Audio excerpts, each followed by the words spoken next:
Bill gates మీద ఎందుకో కానీ క్రమక్రమంగా వ్యతిరేకత పెరుగుతోంది. అమెరికన్సే బిల్ గేట్స్ని అరెస్ట్ చేయమన్నటువంటి డిమాండ్లు చేయడం ప్రారంభించడం అన్నటువంటిది సంచలనం సృష్టిస్తున్నటువంటి అంశమే. ఇందులో the unbelievable arrest Bill Gates అంటూ the same week Bill Gates who was overseeing the event 201 simulation bought 1.1 million shares of the vaccines. He then sold that stock 2 years later at $242 million profit, and a week after that he announced the vaccine did not work. ఇది వ్యాక్సిన్ల తయారీ సందర్భంలోనేమో డబ్బులు పెట్టుబడి పెట్టి విపరీతంగా షేర్లు కొన్నాడు.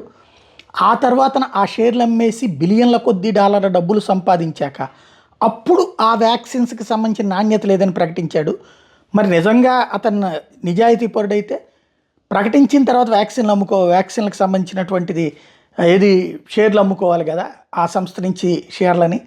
కాబట్టి బిల్ గేట్స్ ఉద్దేశపూర్వకమైనటువంటి మోసం చేశాడని అతన్ని అరెస్ట్ చేయమన్నటువంటి డిమాండ్ ప్రారంభమైంది.